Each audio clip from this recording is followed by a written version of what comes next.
अच्छा, हाणे पाण पढ़ंदासीं कंट्री, कैपिटल एंड करेंसी। जेके इम्पोर्टेंट मुल्क आहिनि उन्हनि जा पढ़ंदासीं।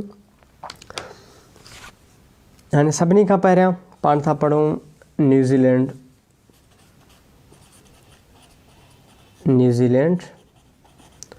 ऐं न्यूज़ीलैंड जे कैपिटल खे ॾिठो वञे त न्यूज़ीलैंड वटि आहे कैपिटल वेलिंगटन, ऐं न्यूज़ीलैंड वटि आहे डॉलर एज़ अ करेंसी। हाणे हिन जे लाइ हिकिड़ो ट्रिक आहे, अगरि न्यूज़ीलैंड आहे इन जे साम्हूं लिखियलु आहे विलिंग, छा हिनखे पाण लिखियलु वेलिंगटन आहे, हूअं पाण खे चवंदा आहियूं विलिंगटन। छा विलिंग ऐं टन खे जेकॾहिं उल्टो करे छॾियो, हे आहे TON, अगरि हिनखे उल्टो कंदो त हे थींदो नॉट, त हिनखे चइजे विलिंग नॉट, यानी New Zealand is not willing to play cricket with Pakistan. यानी वॉज नॉट लिखी छॾियोसि, वधीक क्लियर थी वञे। यानी हिकिड़ो ट्रिक आहे असां वटि यादि करण जे लाइ त न्यूज़ीलैंड उनजो कैपिटल छा आहे वेलिंगटन, त हिनजो छा आहे विलिंग, यानी हिनखे नॉट करे छॾियो, टन खे नॉट करे छॾियो, उल्टो कंदो त नॉट थींदो, त चयोसि त New Zealand was not willing to play cricket with Pakistan. इन जी करेंसी खे ॾिसंदो त तव्हां वटि करेंसी डॉलर हूंदो। ऐं नेक्स्ट न्यूज़ीलैंड खां पोइ असां वटि इम्पोर्टेंट कंट्री आहे, उहा आहे ऑस्ट्रेलिया।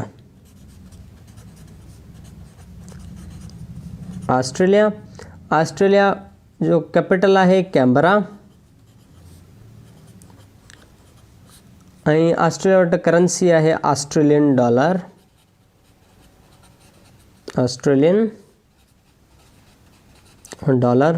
हाणे ऑस्ट्रेलिया जी जेका मशहूरु शइ आहे उहा आहे कैंगरू। हिकु जानवर आहे, उहो ऑस्ट्रेलिया में तमामु घणी मशहूरु आहे, छो त कैंगरू ॿियनि कॉन्टिनेंट्स में न थींदो आहे, ऐं इहो हिते जो जेको नेटिव एनिमल आहे। ऐं उन खां पोइ असां वटि नेक्स्ट जेको कंट्री आहे उहो आहे इंडोनेशिया।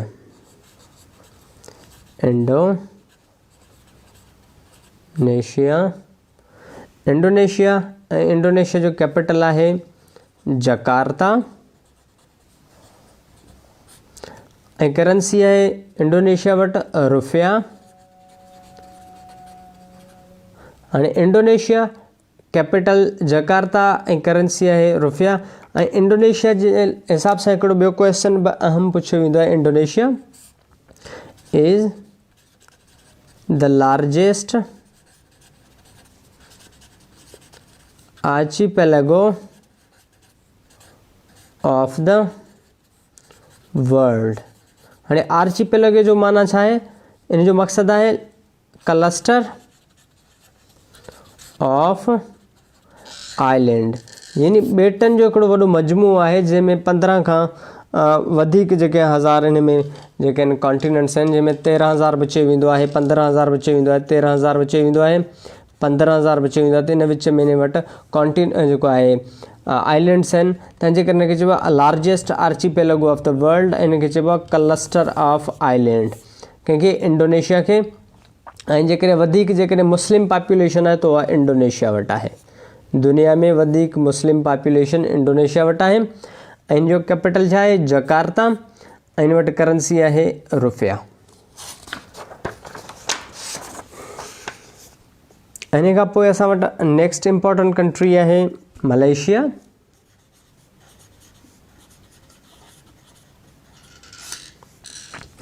मलेशिया वटि कैपिटल आहे कोलालंपुर, ऐं मलेशिया वटि करेंसी आहे रिंगिट। हाणे जेको मलेशिया आहे ऐं इंडोनेशिया आहे, इहे ॿई हिक ॿिए जा पाड़ेसरी मुस्लिम मुल्क आहिनि। हिन जे विच में छा आहे, हिन जे विच में हिकिड़ो स्ट्रेट आहे जंहिंखे चइबो आहे Malacca strait between Indonesia and Malaysia. हे स्टेट तव्हांखे अॻिते हली पढ़ाईंदासीं, क्लियर कंदासीं त स्टेट छा हूंदा आहिनि। हे सिर्फ़ु हिकिड़ो इन जे लाइ त तव्हांखे घटि में घटि नालो जेको मलाका आहे, हे जेको वर्ड मलाका आहे तव्हांखे घटि में घटि लफ़्ज़ ॿुधल हूंदो त तव्हांखे जॾहिं स्टेट पढ़ाईंदासीं त तव्हांखे वधीक क्लैरिटी सां यादि अची वेंदो। जीअं की जो तस्वीर ॾिठल हूंदो आहे त तव्हांखे वरी उनखे मिलंदा आहियो त तव्हांखे यादि अची वेंदो यार हमरा ॾिठल आहे, ऐं वरी उनजो नालो जॾहिं ॿुधंदसि उहो शइ तव्हांखां या हमरा तव्हांखां विसरंदो न आहे। इन जे हिसाब सां तव्हांखे मलाका स्टेट ॿुधायो वियो आहे त मलेशिया ऐं इंडोनेशिया जे विच में आहे मलाका स्टेट। ऐं मलेशिया जो कैपिटल छा आहे कोलालंपुर, ऐं रिंगिट हिन वटि करंसी आहे। ऐं इन खां पोइ मलेशिया जो पाड़ेसरी मुल्क हिकिड़ो ॿियो आहे जेको आहे फिलीपींस।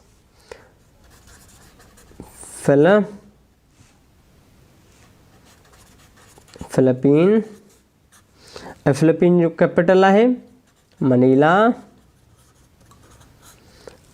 ऐं हिन वटि करंसी आहे पैसो।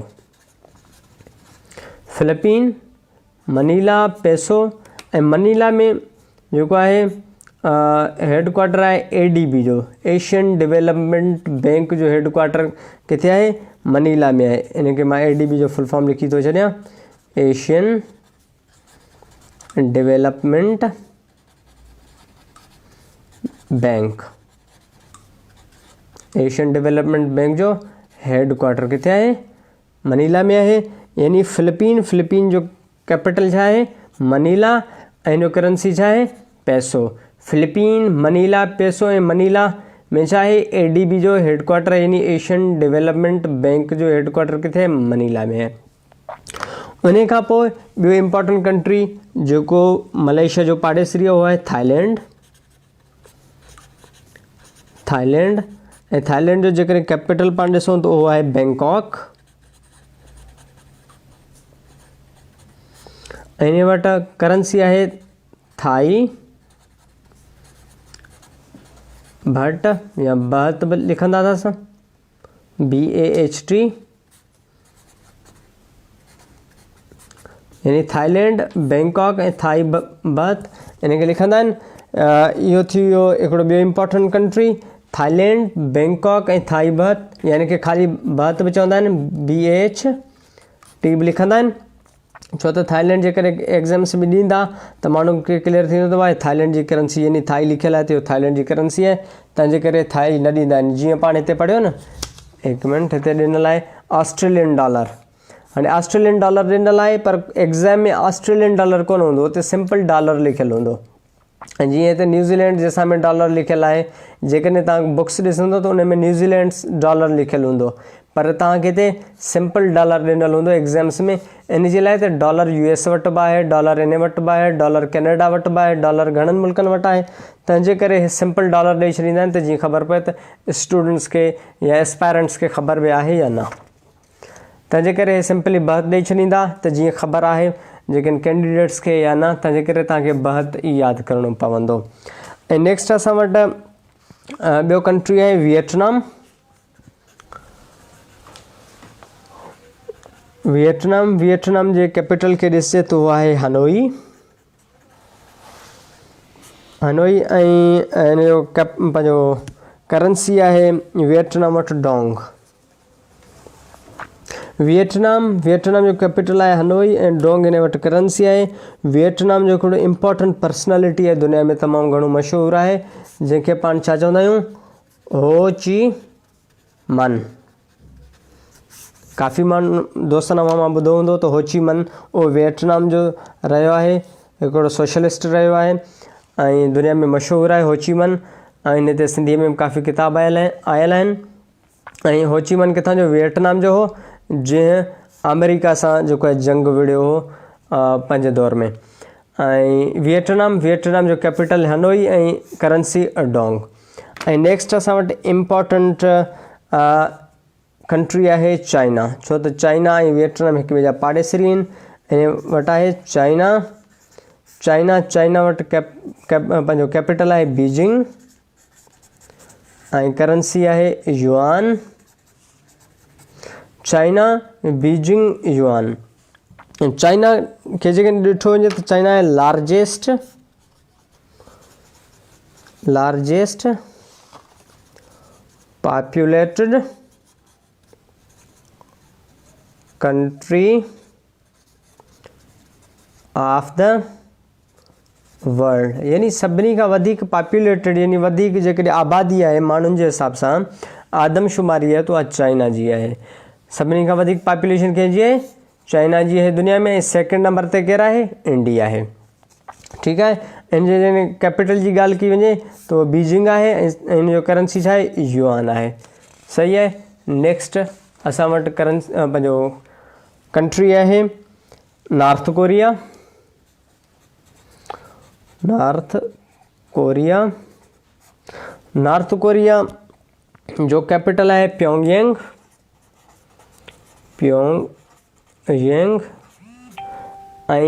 नॉर्थ कोरिया वटि करेंसी है वॉन। नॉर्थ कोरिया जे साउथ में है साउथ कोरिया। साउथ कोरिया जो कैपिटल है सियोल। हिन जो भी करेंसी है वॉन। हाँ इन बिन्हीं जे हिसाब से हिकिड़ो ट्रिक है। हिननि जे करेंसीज़ के खणंदे ट्रिक इहो है तो 1950 खां वठी 1953 ताईं हिननि जो जंग रहियो आहे, यानी कोरियन वार रहियो आहे। कहिड़ो? कोरियन वार। ऐं कोरियन वार रहियो आहे जंहिंमें नॉर्थ कोरिया ऐं साउथ कोरिया सेपरेट थी विया। ऐं ॿिन्ही जे तरफ़ खां अॼु बि इहो चयो थो वञे त नॉर्थ कोरिया थो चए त इहो जंग मूं खटी आहे ऐं साउथ कोरिया चए पियो त इहा जंग मूं खटी आहे, ऐं तंहिंजे करे ॿिन्ही पंहिंजे करेंसी जो नालो वॉन रखी छॾियो आहे। सही आहे। इहो हिकिड़ो ट्रिक आहे। बहरहाल रियल में ईअं न आहे। बहरहाल जंग त ज़रूरु थियो हो। जंग 1950 खां 53 ताईं हलियो, जंहिंखे कोरियन वार चयो वञे थो। बहरहाल ट्रिक इहो आहे त हुननि करेंसी जो नालो वॉन रखी छॾियो आहे जंग जे करे। उन खां पोइ नेक्स्ट असां वटि बाक़ी 2 कंट्रीज़ आहिनि इम्पॉर्टेंट जेके अॼु जे लेक्चर जा आहिनि। उन्हनि में हिकिड़ो आहे जापान। जापान जो कैपिटल आहे टोक्यो। ऐं जापान वटि करेंसी आहे येन। जापान खे ॾिसंदो त जापान जेको आहे टेक्नोलॉजिकली तमामु घणो एडवांस्ड आहे। टेक्नोलॉजिकली एडवांस्ड आहे। ऐं वॾी ॻाल्हि इहा त जापान वटि ॿाहिरां घुरायल शयूं आहिनि, यानी जापान वटि उते जेका आहे यानी एक्सपोर्ट करण लाइ का उतां जी प्रोडक्ट न आहे, हितां शयूं घुराईंदो आहे। यानी रॉ मटीरियल ॿाहिरां घुराए उन्हनि खे प्रोसेस करे उन्हनि मां शयूं ठाहे ऐं पोइ जापान खपाईंदो आहे। जापान जी इहा क्वालिटी आहे त उतां खां इमर्ज थियो आहे, उतां खां हिन डेवलपमेंट हासिलु कई आहे ऐं उतां खां अॻिते वधियो आहे। जापान कंहिं दौर में जेको आहे दुनिया जे जेको आहे इकोनॉमी खे कंट्रोल कंदो हुयो। ठीकु आहे। हींअर त चाइना अची वियो आहे, अमेरिका वारा अची विया आहिनि ऐं हींअर त हिन जी काफ़ी पोइ ते हलियो वियो आहे। बहरहाल पोइ बि हे अञा ताईं इकोनॉमी खे संभाले पियो अचे। पाण वटि जेके आहिनि टोयोटा सुज़ुकी जेके गाॾियूं आहिनि सभु जापान जूं आहिनि। ठीकु आहे। ऐं होंडा जेका गाॾी थी वई आहे जेके पाण चवंदा आहियूं जापानी गाॾी आहे, ज़बरदस्त गाॾी आहे, इहे सभु जापान जूं आहिनि। ऐं उन खां अलावा जेकॾहिं पंहिंजो हिनखे ॾिसूं इन जे कैपिटल खे त उहो टोक्यो आहे ऐं इन जी करेंसी खे ॾिसूं त हे येन आहे। ऐं लास्ट असां वटि हाणे जेको कंट्री आहे उहा आहे रशिया। रशिया जो कैपिटल आहे मॉस्को। ऐं रशिया वटि करेंसी आहे रबल। ऐं रशिया जी ख़ासियत इहा आहे त इहो लार्जेस्ट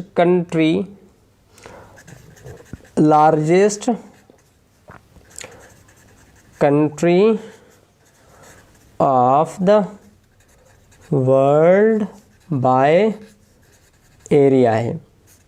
यानी 1991 में हिन खां 15 मुल्क अलॻि थिया हुआ।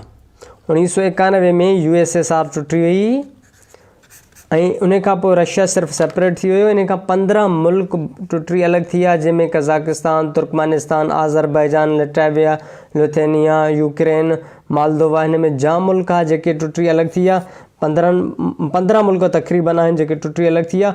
उन खां पोइ अॼु बि largest country of the world आहे बाय एरिया। अगरि जेकॾहिं हिनखे तव्हांखे मैप ते ॾेखारियूं था कुझु टाइम खां पोइ, माना जल्दी ॾेखारियूं था 2-3 मिंटनि में, त जीअं तव्हांखे क्लियर थी वञे त रशिया जेको आहे तक़रीबन ऑस्ट्रेलिया खां बि वॾो आहे। ऑस्ट्रेलिया हिकिड़ो कॉन्टिनेंट आहे, लेकिन उन खां बि रशिया जो साइज़ वधीक आहे। हाणे थोरो तव्हांखे रिवाइज़ करायूं त रिवाइज़ त तव्हांखे मैप ते करायूं था त तव्हांखे जीअं क्लैरिटी थी वञे त कहिड़ा कंट्रीज़ असां हिननि सीक्वेंस सां छो पढ़िया आहिनि। हाणे हीअ असां वटि वर्ल्ड मैप आहे। असां हिन खे ज़ूम करे उन कंट्री ते था अचूं जंहिंजा कंट्री कैपिटल्स असां हाणे पढ़णु शुरू कया आहिनि। हे ॾिसो असां वटि आहे न्यूज़ीलैंड। हीअ असां वटि आहे न्यूज़ीलैंड। असां ॾिसो हाणे सीक्वेंस खे कहिड़े खे फॉलो था करियूं ऐं कोशिशि करियो त तव्हां वटि मैप हुजणु घुरिजे, पोइ खणी तव्हां मोबाइल में ई रखी छॾियो।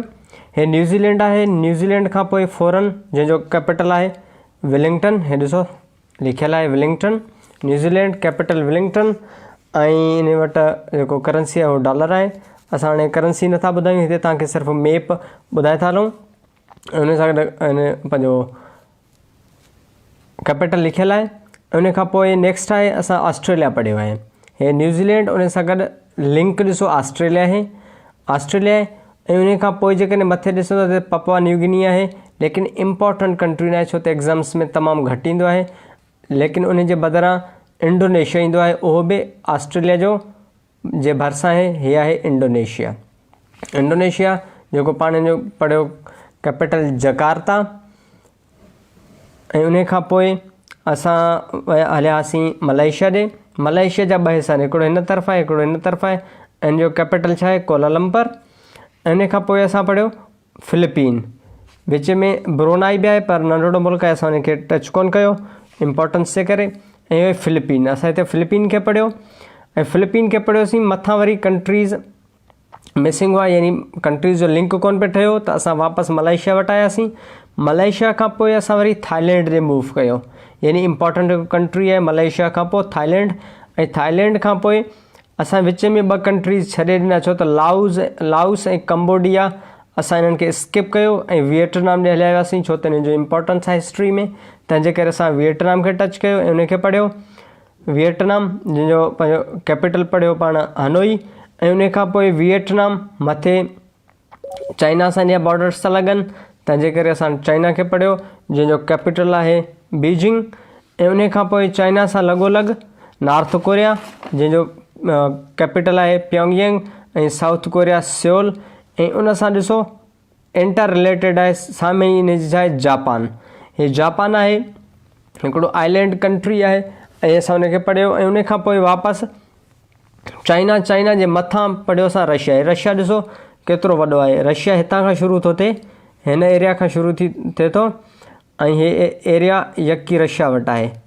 हाणे हेतिरो एरिया रशिया वटि आहे जेतिरो, ऐं एतिरो एरिया कंहिं वटि असां हेॾां ॾिसी आया आहियूं त ऑस्ट्रेलिया वटि एतिरो एरिया कोन्हे, पर रशिया वटि इन खां घणो वधीक एरिया आहे। हे कंहिं वटि हुयो? रशिया वटि हुयो।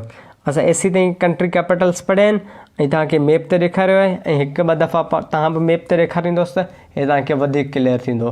को बि क्वेश्चन हुजे त तव्हां कमेंट ते पुछी सघो था ऐं कंहिं बि क़िस्म जो मसइलो हुजे त तव्हां असां सां कॉन्टेक्ट करे सघो था।